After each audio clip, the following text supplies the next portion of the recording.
This is a Global News special event. Welcome to the Kingston and the Islands Federal Candidates Debate. Here's your moderator, Bill Hutchins.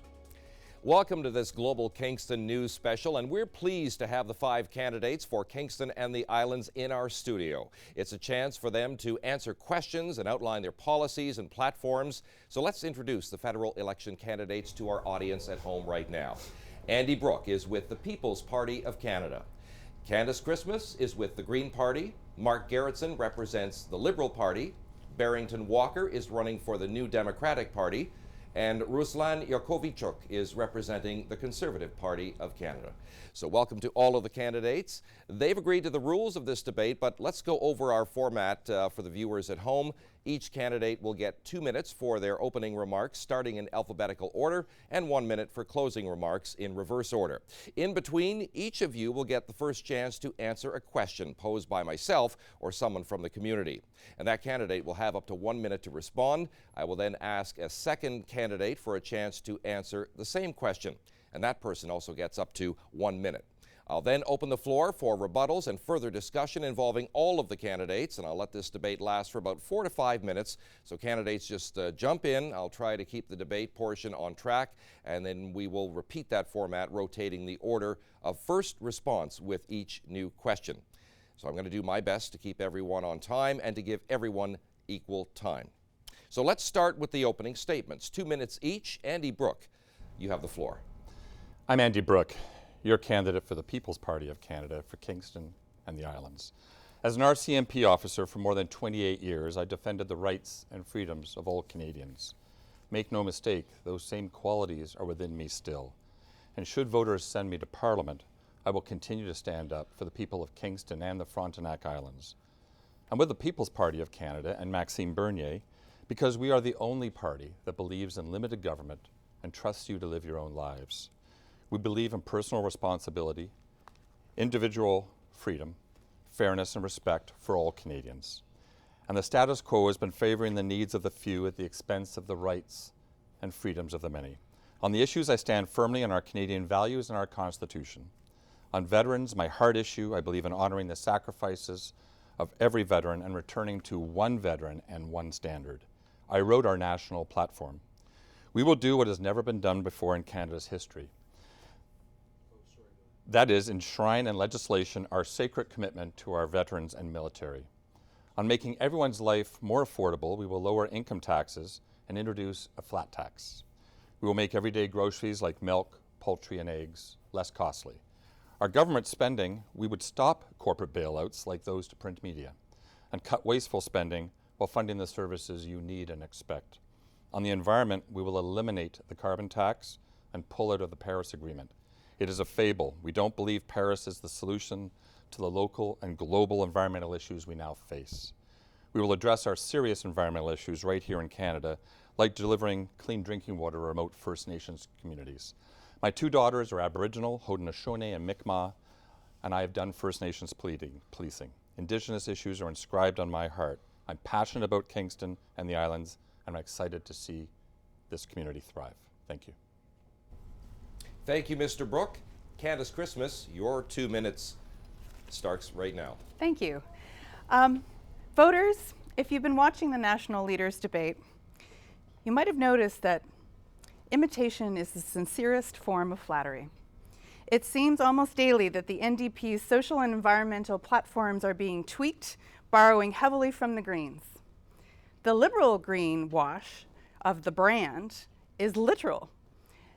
Trudeau now stands at a mint green podium talking about how the Trans Mountain Pipeline, with $10 million more of your tax dollars, will lead to markets to nowhere. The Greens have been advocating for environmental stewardship since 1984. Elizabeth May is a climate scientist and our most experienced leader serving Parliament since 2011. As to the Conservatives being the party of fiscal responsibility, the Greens have had 23 major platform planks fully costed independently and are projected to balance the federal budget within 5 years. I'm still waiting to see the Conservatives' fiscal plan, and there are 10 days left to the election.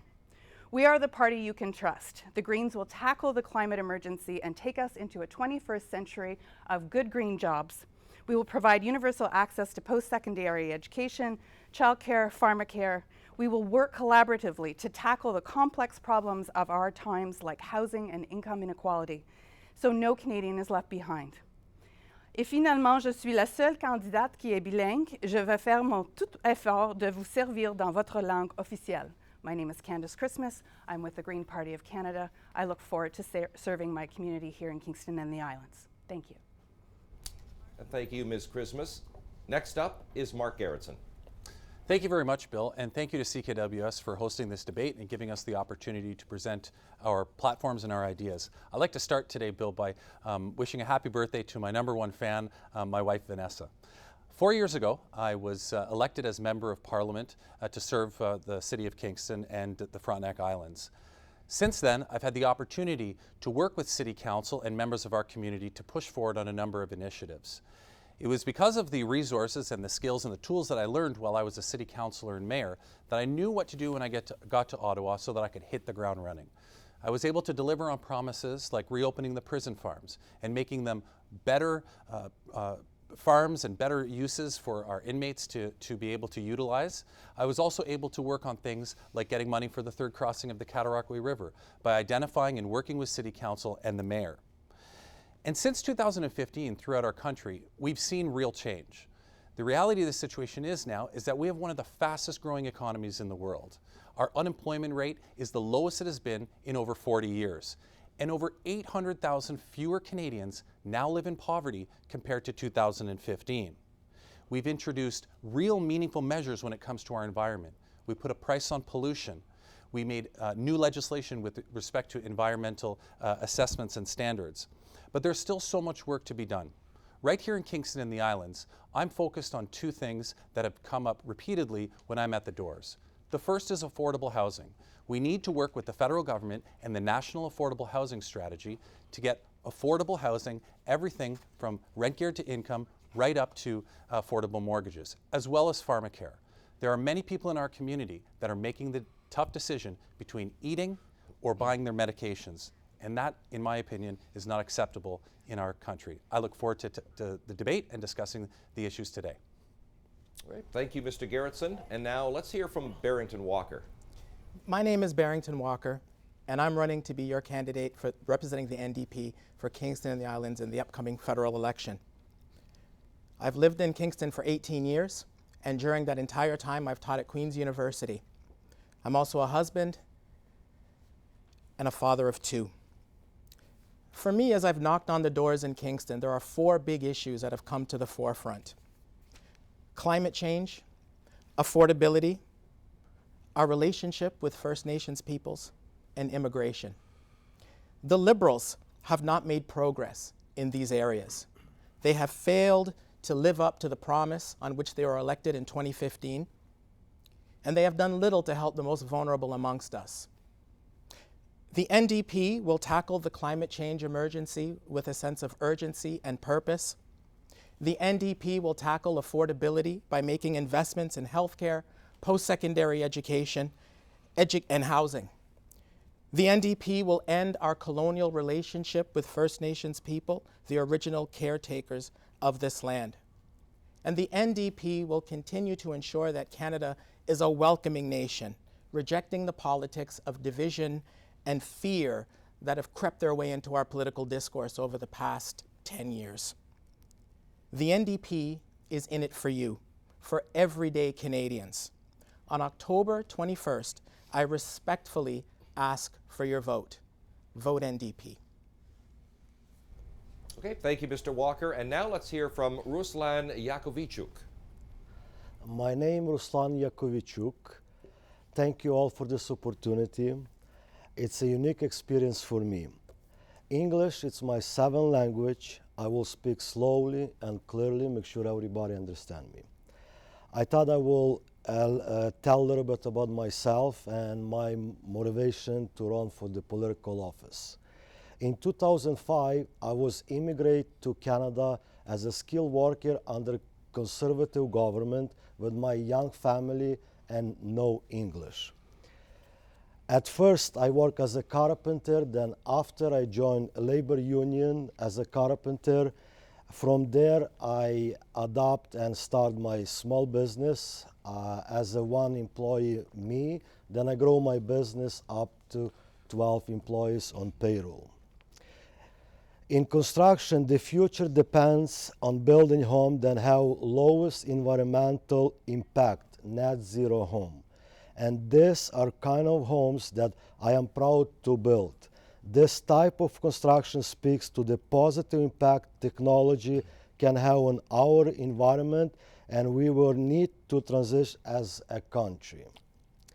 I am member of Conservative Party because it's best represent my approach to work. Let me talk about it. We are dedicated to the affordability of all Canadians. We are party committed to efficiency and fiscal responsibility. The Conservative Party has solid environment plan. We are dedicated to expand our economy, small business, and create better paying jobs. We are pro-immigration. We support increased commitment to health and social programs funding. We are pro-defense and have specific plans to help our veterans. Thank you, and I'm ready for your questions. Okay, thank you, candidates. So yes, let's get to our first question of this debate. This one is going to be directed to Andy Brooke. You'll have up to 1 minute to respond. This question comes from a Kingston resident, so please, candidates, watch your monitors. Hey there, my name's Dan Hendry. I live in Kingston. Here's my question to the candidates. My grandma tells me that the lake's not the same. I see it myself in the 37 years I've been alive. What are you going to do from a policy point of view in regards to climate action? Mr. Brooke. Thank you, Dan. That is an excellent question. Plan 2014 is what that hinges on. Plan 2014 was brought into effect in January of 2017. It replaced the previous plan of 1958 WWD. Up until 2017, there was no problems with the lakes, but the IJC changed its mandate and its way of going forward based on what I believe are faulty climate models. And since in 2017 in particular, and in 2019, we've had severe flooding and damage to the coastlines on both sides of our borders. Right now, we're supposed to be sharing equal pain. Montreal, protecting Montreal downriver with our F limits, and we're protecting shipping with the L limits, excuse me. Moses Saunders Dam is the only point. Everything about the Great Lakes in Ontario is man-regulated. This is not a climate issue. This is a mismanagement issue. And what I'm going to do as MP is I'm going to get the MPs together and the U.S. representatives on the other side of the border and mayors, and we're going to tackle this as soon as we know the landscape after this election. Okay. Candace Christmas, your turn to answer the same question, Okay. up to 1 minute. Thank you. Building on trying to create relationships between the United States as well as our neighbors here on the Great Lakes. Actually, I would argue that there are issues around the climate change that are man-made.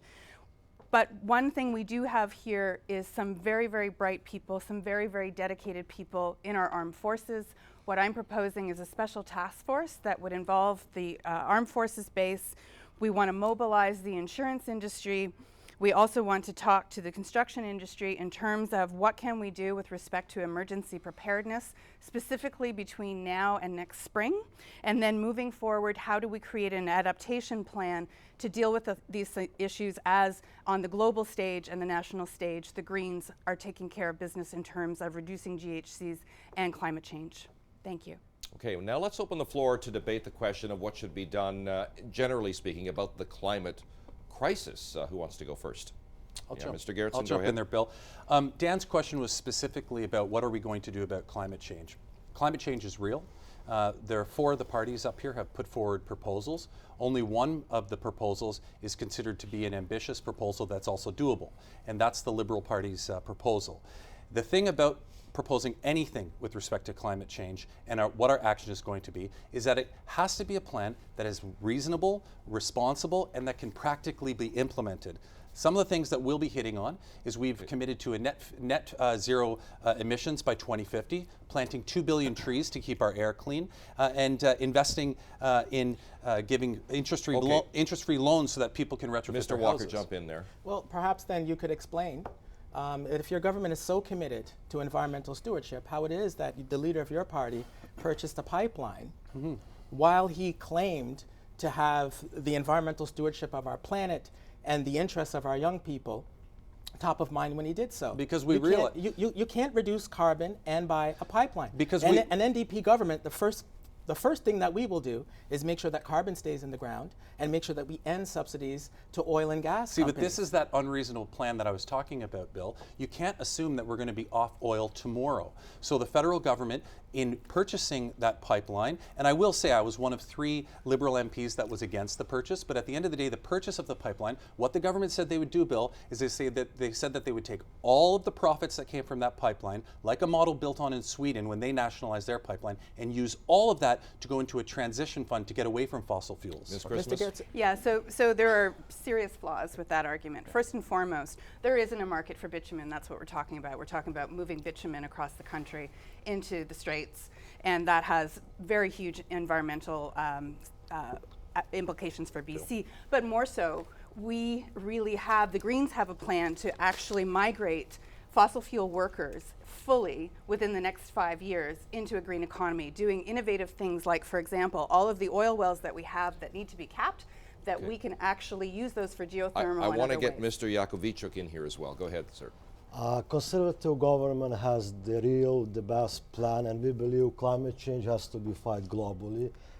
We believe green technology not punish hardworking Canadians with carbon tax, and I believe myself, I built net zero homes for 5 years. So if you look conservative platform, it's 60 pages, solid, greener, and technology, and we have to be champion on the world stage. Mr. Walker, yes, go ahead. Just one question for my colleague here. We understand that there are global dimensions to the climate change crisis, but what is your plan to address the climate change crisis right here in the country where your government would have jurisdiction? So fast answer to that, Mr. Yakovichuk? Yeah, look, as like I said, I'm the only one already working for 5 years net zero homes. So we will have tax credits for greener homes, so people will have money to improve their homes. We know it's 12% green emissions in Canada, and we can reduce 5%. That I sat for 4 years in the House of Parliament listening to Conservatives talk about carbon as though it was plant food. They literally use the words demonizing carbon and fossil fuels. I really respect you, Ruslan, but your party doesn't stand for what you're saying. Okay, last word to Mr. Brooke here. We Please have to get move back on to track. another question. The question was very specifically worded. It's the lake levels. Yes, there was the climate component, but Mr. Hendry was very clear. We don't need preparedness or adaptation plans. What we need to do is address the problems with Plan 2014 and the IJC. The only way you can do that with the treaty situation is get representatives from both sides of the borders. It's not time in this discussion to go into the broader climate pillars and platforms of our parties, but let's address the question that was asked. And I'll be very clear, this is man-made mismanagement. It is not climate change in this case. Well, the candidates are free to take whatever tack they want on that theme of climate is a big issue. But we're going to move on to our next question. Candace Christmas, you get to go first in this round. The subject is immigration and human rights. Should Canada be taking a tougher or kinder approach when it comes to dealing with border migrants? And how many immigrants should the country accept? Ms. Christmas, go ahead. So speaking from the Green Party, we are about promoting diversity. Other than First Nations, every single one of us are Canadian immigrants. I come from a first-generation German immigrant family, second-generation Irish, and French Canadians who have been here since the beginning. In terms of immigration, we have to build our economy on immigration. It's what we do. I would argue, in fact, that with the rising costs of having children, that Canadians, young Canadians, are not looking at having large families anymore. And so we still need a labor force that is going to engage in the economy as well as, quite frankly, pay for our CPP in older age. We really view this as a human rights issue. We also see that the tragedies happening from the States, that actually we should be fixing our laws in terms of ensuring that people who are being persecuted in the U.S. find a safe haven here as well. Okay, thank you. Mr. Gerritsen, you have 1 minute to tackle the question of immigration and border migrants. You know, I'll pick up on where Candace left off. We are a country that unless you are of Aboriginal descent, everybody here is an immigrant. My parents immigrated in the 1950s from Italy and Holland, and we've come together. But what makes Canada so unique, Bill, is the fact that once people get here, we celebrate our differences. Canada is not a country where you're expected to assimilate under certain cultural identities. We celebrate the differences because we realize that they make us rich richer and stronger, not weaker. So when we talk about immigration, I think that it's very important that we address the issue from a perspective of what it brings positive to the table, instead of trying to always attack the negative, which is, where the second half of your question is leading with respect to the border. Well, it is an issue. Okay, let's open this up to debate. Who wants to go first? Mr. Yakovichuk? I will speak as a new immigrant to this country. I know the first hand what I went through as a new immigrant, and I actually immigrated here 2005 under conservative government as a skilled worker, and I didn't have privilege to go to the school, so but because I speak other languages, so I have tough way to go with my family.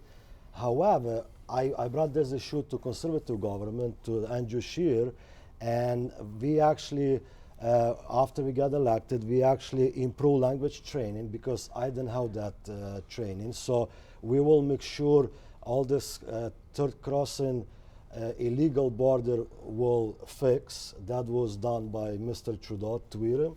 And that insult for me because I followed the rules. I came here and followed There's the no rules. such thing as illegal crossing. Whoa! Can we get in on that? No such thing as an illegal crossing? No, So we're talking about different streams through which people come into the country. No, you finish, Barrington, are and I'll different. address Mr. Garrettson's remark after you. Actually. Thank Right, you, but I'm so- moderating this, Mr. Brooks. That's So- fine. I did have a comment I was about actually the going to skilled worker recognize program. Ms. Christmas. Go ahead first. You go. So with respect to the skilled worker program, I really feel that we need to look at that more fulsomely, not in the sense of having less Canadians here, but the fact of the matter is we are getting slave labor. We have immigrants coming in that are taking jobs that are not safe. If you go to Toronto, the signs are everywhere. Come here for work, but we're not regulating it. And we're also bringing in immigrants that we are not using their skills to their full effect. So the Greens really want to look at this, in fact, as being a little bit more forthright in terms of the social contract for our landed immigrants and ensuring that they aren't driving taxi cabs when we have engineers that we can put to work. Mr. Walker? There isn't enough time to go into all of this, but one of the things that I find most vexing about political discourse right now is that there's a kind of ignorance around the ways in which people enter this country. Right? Yep, it's different. So immigrants are not the same as refugees. We have an immigration process that's an inland immigration process, and those are the folks that are refugee process, rather, excuse me, I misspoke. Those are the folks that are crossing the border into Canada. When they come, because they are fleeing persecution in the United States, when they come, the Canadian government makes a determination about whether or not they will be deemed refugees. The other way that we get refugees into this country are overseas immigrants. They typically belong to large groups. They make their claims in their country of departure, and it's from there that the Canadian government decides whether or not they want to let them in. So this needs to stop. So the Conservative Party, and both the PPC for that matter, Maxime Bernier and Andrew Scheer, would like you to believe that refugees who cross over the border instantly get an apartment and all this money from the government. The reality of the situation is they don't. There is, the reason why I say there's no illegal border crossings is because if you're a refugee, it's not illegal to seek safe haven in another country. They go through a queue. They go do through not cross from a safe country. safe There is country. no, no safe country The US for is- members We of have- various we have to ethno-religious drop groups. that. US is We no have That is one of longer the a most third pernicious state lies that Walker, the Conservatives have been Mr. spreading. not. Mr. Brook, go ahead. It's hard to know quite where to enter. So before somebody else speaks for my party, I'll speak for my party. Go ahead. Our position is that we are going to make the whole border a port of entry. Currently, right now, if you go to a port of entry, you can be turned back to a safe third country. The U.S. is a third safe country. However, having said that, when they're, Not just reality. a moment, I'm speaking. When they're being processed, that is when they analyze the particular situations. I've done this kind of work, all right? And they look, if it's a situation where in the U.S. they are facing a jeopardy, that's where they're processed to the port of entry. But what we're trying to do is save the sovereignty of our borders. Mr. Walker, go ahead. With regard to the U.S. as a safer third country, all I will say is that when the current president was elected, all bets were off. Yep. And you have to adjust to the current political realities on the ground. There's a reason why we have so many people fleeing the United States and crossing our border. And it is irresponsible to lump in immigrants, refugees and to confuse categories of refugees. I think some of my political opponents need to study and asylum seekers. They need to do a little bit more work understanding how the system works. Last word to Mr. Brooke on this. Just be very clear, they're not fleeing the U.S. A third of them are coming in on visitors' passes currently from Nigeria. I spoke to some people that are actually at Roxham Road, and when they cross that border, it is illegal because the first thing that happens is they're arrested. Okay. And then they're turned over to immigration. That is a mischaracterization of what's going on. Let's move on. 100%. Let's move on to our next question. It is not. And it is for Mark Gerritsen. Past prime ministers, Mr. Gerritsen, have encountered scandals, as you probably know, and some ethical questions along the way. Jean Chrétien had the sponsorship scandal. Stephen Harper had the Mike Duffy affair. But Justin Trudeau promised to run things differently and have more accountability and higher ethical standards until the SNC-Lavalin scandal erupted and he fired 2 cabinet ministers. Mr. Trudeau has also blocked the RCMP from getting access to certain cabinet documents to continue the investigation. So my question is, what policies would your party implement to improve ethical behavior in government?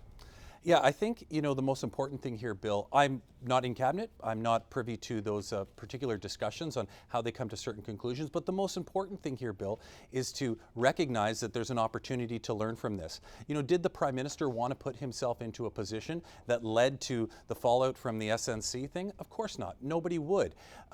I genuinely hope that when it comes to that and some of the other things that the Prime Minister has been faced with in recent weeks, that, we look at it as an opportunity to learn from something. Does he look at this as an opportunity to learn and grow and to become a better person? One of the things that I find, reassuring about it is that he's willing to admit when he makes a mistake. Like every time he'll admit, I made a mistake and this is where I need to go forward. Whereas, when Andrew Scheer was comparing,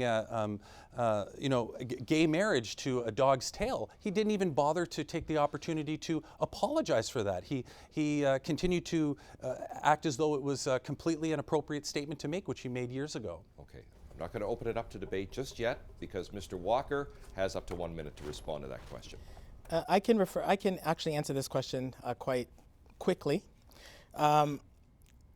First, in broader strokes, what the Prime Minister did in the SNC-Lavalin scandal is indicative of a larger pattern of duplicitous behavior on his part. And I can say a lot more about that throughout the course of this election, which is precisely, this debate rather, which is precisely why I don't think he's fit to be our Prime Minister. And that's one of the things that I resolutely believe as somebody who's running for the NDP. In terms of the kinds of policies that we can put in place to ensure more ethical behavior in our government, the first is the decentralization of power in the Prime Minister's office. This is one of the most pernicious problems that face us. There's too much power concentrated amongst too few people.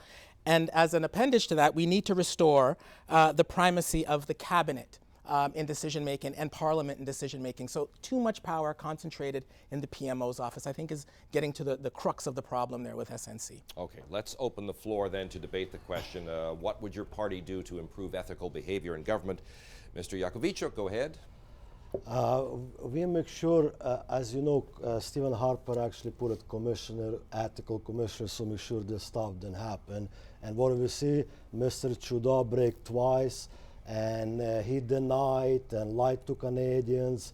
Then eventually he had nowhere to go. Then he threw under the bus Jody Wilson, Jay Philpott, and it just shows the high level of corruption. And where I came from, like it's remind me deja vu like of government third world country, and this shows that Mr. Trudeau don't fit be Prime Minister. Ms. Christmas, go ahead. So I think it's actually fundamentally about how parties raise money. It's about lobbying. So corporate access now over the past 15 years has been absolutely incredible.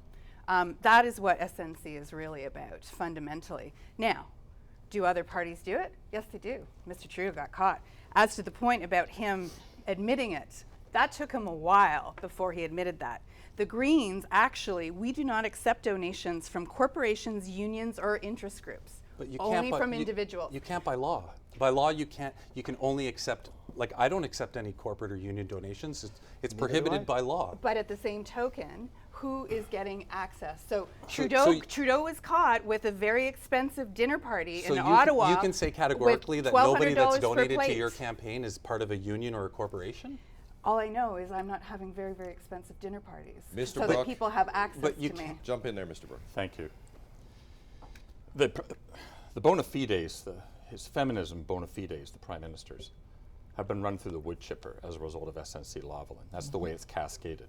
Despite all the other things that we mentioned, actually, I echo a lot of what Mr. Walker has said here, and thank you, Mr. Walker, for saying what you did say.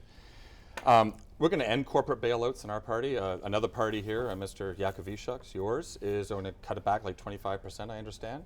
You can correct me if you think I'm wrong, but we're going to actually eliminate corporate bailouts. And Mr. Gerritsen, during the SNC-Lavalin, I was waiting for you to say something, and it was the sound of crickets during the whole thing. And you're Ontario Caucus Chair. Okay. And then, I want to give Mr. Gerritsen a chance can to I jump finish? in. Because the next part you'll probably want to respond to, but it's up to you. Go ahead. When the caucus stood in a standing ovation as they expelled those two principled women, Jane and Jody, I was really sickened. And now I didn't see you on the camera. I don't know if you're in that room. So my question to you is yes or no. Did you give a standing ovation as Jane and Jody were expelled from caucus for standing on principle? Were you in that room that day? That was a private conversation that the It Prime was Minister, publicly broadcast. It was a private conversation that the Prime Minister had with those two particular individuals. I want to jump back to something that Barrington said, because I think it's extremely important, and that's about the centralization of power. And I completely agree. The problem is that's not just in the PMO. That's within all party leadership. The reality of the situation is, and if you go back and review it, if you look at the way that the NDP voted in the last 4 years, it was as a block the entire time. There were more independent Liberals, averaged out, than conservative. Go ahead. Yes, that jump were in, always Mr. Walker. voting like that. So this is, I'm not saying that it's what you're saying is not a problem. It is a problem. We need to decentralize that power with the PMO, with all the leadership offices. I totally agree with that. But the Greens are the only ones in our Constitution that have the right. We are not whipped. We are the only party, and it is And it that is leads in our to some other Constitution. issues there's only, with the there's Greens only as one well. member. It's hard to whip just There are one two, member. That leads to some actually. other Now there's issues. two. Yeah. And although, Mark, I don't disagree with everything that you said, fact of the matter is the Liberals were in government. We were not in government. Yep. And the concentration of power in the PMO's office has implications. And that's something when we you're- need when to you're the ruling fight party. for. And it's a small detail in our platform. A lot of people probably don't pick up on it. But the Liberal Party committed in the platform to giving more power back to the Speaker by removing the lists that were submitted to the Speaker for who speaks, and during question period, who gets to answer or who gets to ask the questions. Mr. Brooke, yeah, jump in. Let's go back to the question you didn't answer. Were you in the room when they were expelled, and did you join the standing ovation? That's my question, yes or no? I was in a caucus meeting, but they were not expelled in a caucus meeting. It was a private that's not my conversation. question. Were you in the room when Trudeau made the announcement to the nation, and the whole caucus was assembled? I don't know if you personally were in there. That's my question. Were you in the room? I was yes in the, or no? I was in the room when the Prime Minister gave a speech, but he did not give a speech on expelling anybody. Okay. That happened at a private meeting with him and the two members. Okay, let's move on to our next question. It is for Barrington Walker to start with. Let's talk about health care funding with a focus on whether we need a universal pharmacare plan. What is your party's national health care strategy to not just pharmacare, but also to ease hospital overcrowding, to make prescription drugs more affordable, and to help people find a family doctor? I know it's a multi-pronged question, but you have up to 1 minute to crack it. Knocking on the doors over the last 6 months in Kingston, knocking on thousands of doors, this is one of the issues that keeps coming up over and over again from voters. The NDP has a comprehensive strategy to deal with the chronic underfunding that we've experienced in healthcare over the past 20 some odd years. We're going to introduce what we're calling head-to-toe healthcare. We're going to expand the original vision of the NDP to include things like dental and vision care, and a national pharmacare program. We're going to contribute significant funds in order to fund a pharmacare program. So this is the vision that the NDP has for a comprehensive healthcare program, and we're very proud of it. Okay, and Mr. Yakovichuk, your chance to answer that question. Actually, Conservative government guarantee at least 3% programs for healthcare and social programs, and we will spend $1.5 billion for MRI, CT machines, and we will remove income tax from employment insurance, maternity and parental benefit, expand the eligibility criteria for disability tax credit. That will give access to 35,000 Canadians. And also, we saw what happened with healthcare. just recently, federal government liberals cut health care for military, for veterans, and that was shock to me. They attacking provincial government on cuts, and they actually cut for people who stays in the front line. Okay, yeah, let's open the floor to debate the issue of fixing our healthcare system. Mr. Gerritsen, go ahead. Ruslan just brought up a very good point about military supports and going to the hospital. I think it's important that people understand what really happened. If my friend and I both had the exact same injury and we both went to the hospital to get treatment for the exact same treatment from the hospital was billing OHIP a much cheaper amount than they were billing the federal government for the military. So what the federal government has said is, hey, we're spending money on behalf of everybody, the taxpayers. We want to make sure that we're paying the same amount that OHIP pays. So if I break my arm and Barrington breaks his arm and I happen to be in the military, the hospital is charging the military via the federal government more, and it's not right. That needs to be fixed. Well, I mean, I was going to talk about healthcare more globally, but with that point, though, you haven't solved the interim in terms of what that's going to mean with access to services, because you do have to renegotiate that with the Canadian Medical, the Ontario Medical Association, the Canadian Medical Association. So there's no solution there. But with respect to healthcare, I don't understand how at the federal level the news didn't cover the Greens pharmacare program. We have a fully costed $28 billion program that's going to provide universal pharmacare. And strangely enough, all they talked about were the other three parties. The other thing we want to do is concentrate on upstream social determinants of health. So one of the reasons why our healthcare system is in crisis is because we have too many people throughout their life course that do not have adequate access to good housing, food, and so on. And so our focus is going to be on upstream measures to make sure that Canadians stay healthy as well as fund hospital care. Mr. Brooke, go ahead. Just breaking away from some of the entanglement here.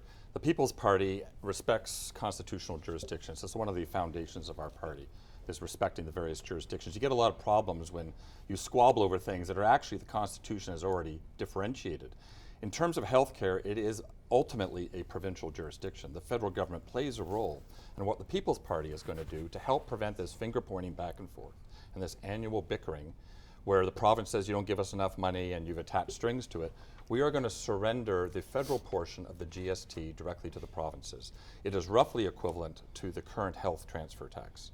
There are going to be some provinces that are going to have a shortfall, and we'll make sure that those provinces aren't disadvantaged and all Canadians are treated equally. Okay, Mr. Gerritsen. Tommy Douglas was not a provincial politician. No. You know, he was a CCF member, later became the NDP, that championed healthcare. So to say it's a provincial issue, I think is a stretch.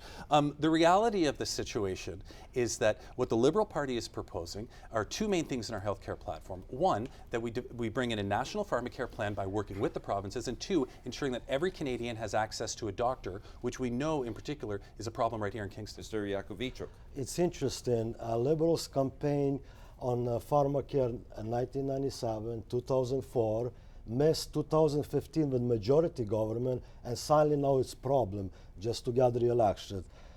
I believe this is just liberal gimmicks. That's for re-election, and we actually guarantee to increase at least 3% per year money for healthcare and invest money on. But that'll do nothing to help deliver more services. Mr. Walker, yeah, I want Mr. Walker to jump in there.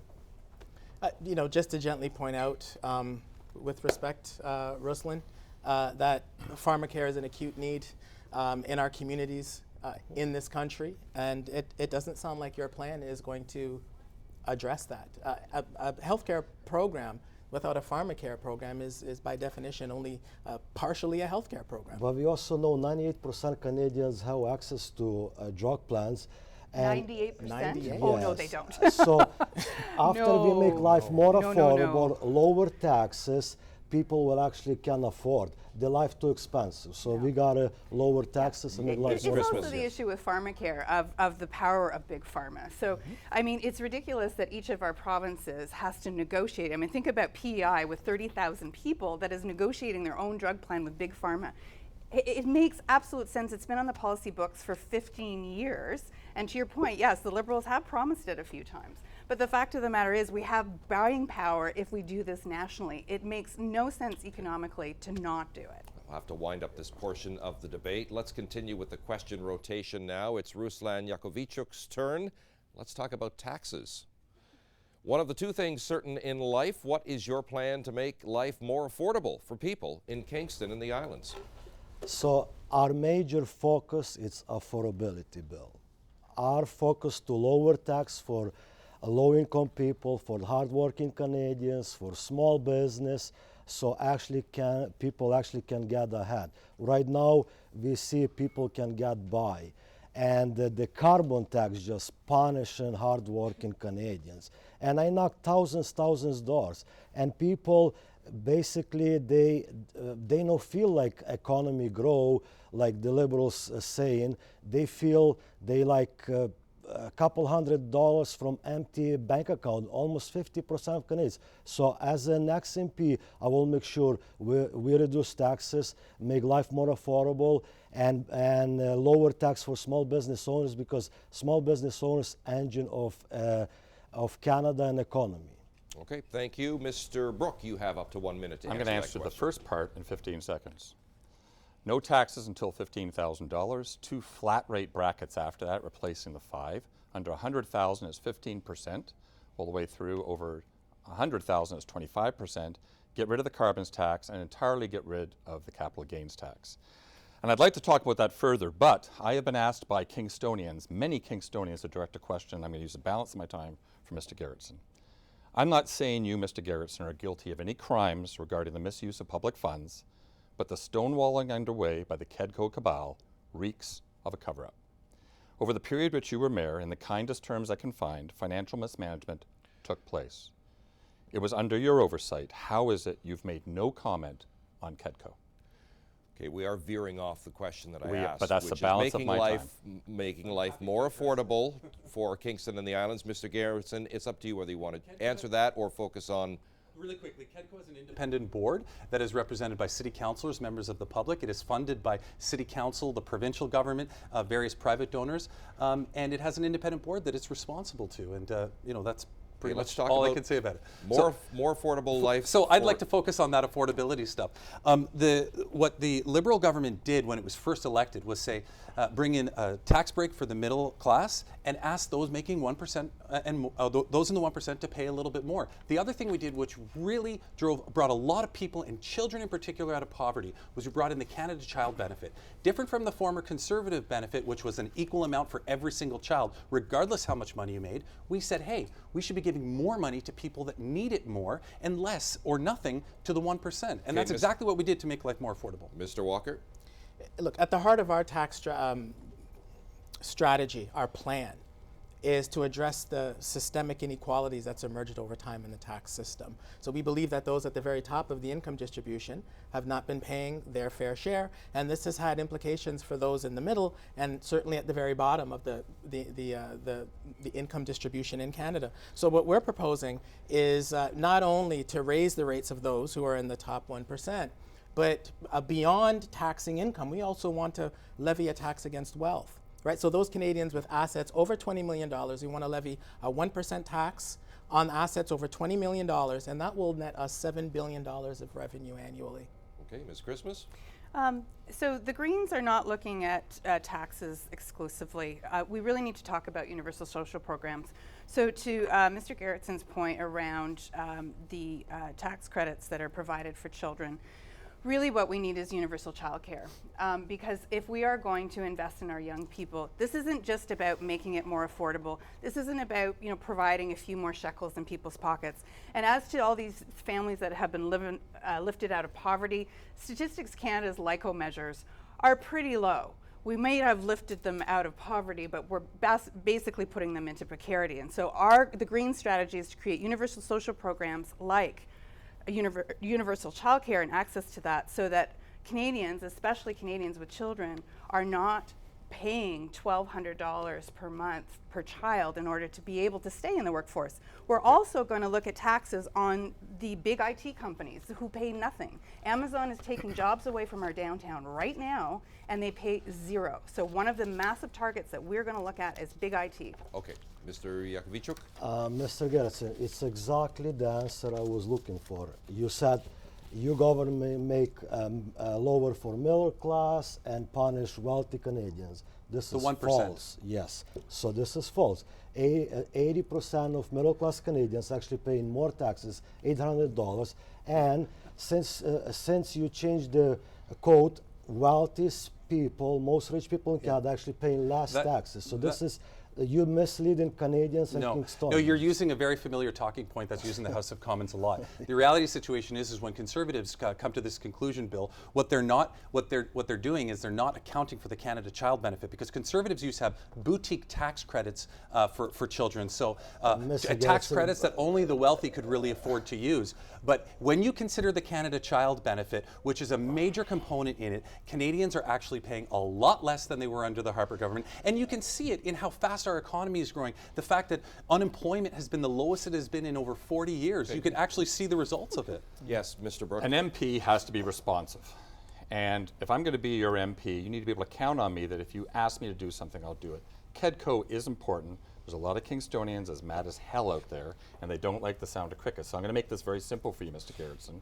All I'm going to ask for you here is to give your commitment that you'll call upon KEDCO to open its books in this period and be transparent. I don't know why you're acting like Mad Max and just attacking me personally. If we do want to talk about business tax. Quickly, we're running out of time in this segment. So the Greens do not view all businesses in the same way, all corporations in the same way. We recognize that small and medium-sized enterprises are the engines of job growth, not mega corporations. And so we are looking to raise the income tax rate for transnational corporations.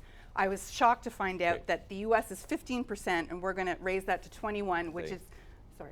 Yep, that's good. Thank you. We're running short of time here, and I want to get to another question, Ms. Christmas. And this one is for Andy Brooke. The subject is mental health and addiction, very serious subject, as you know. There is an opioid crisis. We see the problem across the country. We see it across Ontario. We see it right here in Kingston. So what is your plan going to be to address the mental health and addiction crisis in this riding?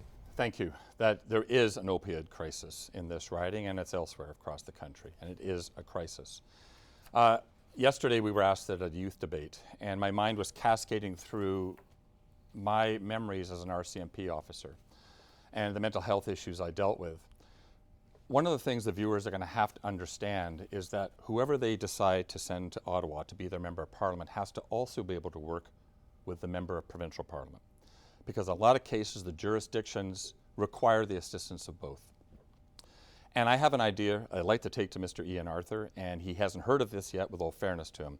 I'd like to see psychologists covered under OHIP. I'd like to see the frontage for the availability and access to mental health opened up. Now, I can't do that solely federally. That's got to be Ian.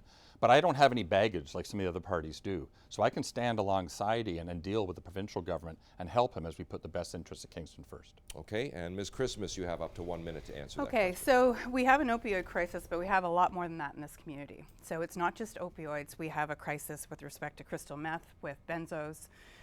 So we need a much more comprehensive program, and that goes two ways. One is the fact that the roots of addiction lie in trauma. We need to be starting to look at mental health and addictions as a suite that requires wraparound care. And unfortunately, that's more than just bringing in more psychiatrists, because we can't get more psychiatrists because there are only so many psychiatrists that are trained per year. We need to start looking at other models, and we are looking at a model from Portugal. The Greens are actually looking at decriminalizing all street drugs so we can get our hands around supply, but also creating a wraparound care center here in Kingston for youth, in particular age 14 to 25, that would allow them to reside on campus, at the center, as well as get the help that they need for their mental health and addictions issues. Okay, thank you. I'm going to open this now to the debate portion. How would you tackle the mental health and opioid crisis? Mr. Walker, go ahead. I agree with much of what Ms. Christmas has said in terms of the severity of the problem and the sorts of tools with which we use to solve it. I was at the same youth forum as my colleagues yesterday, and one of the things that I'm struck by is thinking about NDP policy and the fact that our commitment to expanding healthcare in Canada also includes a significant commitment to mental health care. Also, one of the things that I noted during that forum yesterday was during the 90s and the 80s, the answer to drug addiction in the United States and a lot of African American communities was to ruthlessly prosecute them. And we entered into the age of mass incarceration. And it devastated African American communities. And it reinforces in my mind that if you're going to deal with things like drug addiction, mental health issues, that they should not be criminalized, that these are public health issues first and foremost. Okay, Mr. Gerritsen, go ahead. Yeah, I'll just jump in there. I'd like to talk about what we did do. The previous government brought in a $5 billion strategy to deal with mental health specifically, of which just over 39 million of that went specifically to the kids' health, mental health network, to understand and to help children suffering from mental health issues. This is a problem that I think has gotten so much better in recent years as we've been talking a lot more about it. The programs that are out there to encourage people to have discussions about it. You know, when we talk about, you know, Bell Let's Talk and the various different ones, listen, I think that, you know, and I'm not talking about the government specifically, I'm talking about what Canadians are doing in terms of talking about mental health. Ms. Christmas, you have a point to make there? Yeah, so helplines are wonderful. The awareness campaigns are wonderful. They're not boots on the ground. We really need to change the system. And really right now we have a patchwork. So right now, youth who are in crisis either go to KGH for treatment, are assessed, are often let go shortly thereafter because they're not going to deal with the addictions piece, and then they end up in jail for the night. So we need to do a lot better than talking about it and helplines. I want to bring in Mr. Yakovichuk on this question. Look, as a father, this is a big issue for me, and this is an issue in Canada for years, and this is I believe we have to work together, and Conservative government will increase at least 3% healthcare promise, so make sure money goes to proper institutions so they can actually help all these people. Mr. Brooke? Just to clarify for the viewer, and thank you, Ms. Christmas, for bringing this up. I wasn't talking about psychiatrists, I was talking about psychologists. There's actually, not everybody needs a psychiatrist. What I'd like to see is a psychologist, anybody working under the direct supervision, to open up the frontage for that. Another thing I'd like to just make sure I mention is we recognize a lot of cases, PTSD in first responders, firefighters, police, paramedics, those are the obvious. We've also have the largest number of correctional institutions in this area. And UCO has been struggling for years to get proper recognition for its employees for PTSD, and I want to make sure I follow up. Mr. Walker? Okay. Anything new to add? I'll jump in there. Yeah, go ahead. You know, I just want to say that I don't think that we should be, you know, criticizing the mental health advocates out there that are trying to get people to talk about this. One of the biggest struggles for people with mental health is knowing that there's a safe place to actually have a discussion about it. So that is the first step. Yes, we put in a $5 billion strategy. It wasn't just to set up hotlines and to get people to help Bell Let's Talk. You know, it's an overall strategy. But what I was saying is that the very first thing and the most important thing we can do is to get the issue out there. Because 40 years ago, 20 years ago, it wasn't being talked about like it is today. And this is the most important thing that we can be doing right now. But that's mental health, that's not harm reduction. You're talking about mental health, you're not talking about the addictions piece. And for some strange reason, Canadian society just doesn't want to talk about it. Okay. Well, that's what we're trying to encourage them to do through these programs. Our time is winding down. Let's move on to the closing statements right now. This will be in reverse order from your opening remarks. You each have 1 minute. And we're going to start with Ruslan Yakovichuk. In closing, I would like to re-emphasize the following key points we just talked today about. Conservative government and what I plan to do for Kingston. I am dedicated to affordability and the reduction of your taxes. I want to expand our economy, and I want to see more small businesses succeed in Kingston. I want to achieve increased employment in Kingston. The Conservative Party is committed to efficiency and fiscal responsibility. We are committed to a healthcare and social programs increased funding. The Conservative Party has solid environment plan, and we are pro-immigration. And finally, a Conservative government will act ethically, and we will honor our commitments in all this area. I want to thank you, everybody. My name is Ruslan Yakovichuk. I will ask for your vote on October 21st. Okay, thank you. And now we move on to Mr. Walker for your closing statement. As we all know, this is a very important election. There are many important issues facing our country, and there are many important issues that are going to be discussed this weekend over the Thanksgiving Day table. The important question that I want all of the viewers out there today to ask themselves is, have the Liberals earned your vote in the next election? Have they kept the promises they made, and have they fulfilled the promise upon which they were elected in 2015? The NDP has a plan to look after the planet and each other. We want to tackle climate change, invest in people and communities, and make sure Canada remains a welcoming place for all. An NDP government stands for the values of mutual respect and unity. On October 21st, I respectfully ask for your vote. I'm Barrington Walker. Vote NDP. Right, thank you, Mr. Walker. And Mr. Gerritsen, you have up to 1 minute. Thank you, Bill. 4 years ago, I decided to run to represent you because I knew that it was time for progressive action in our country. Since then, we've seen real change.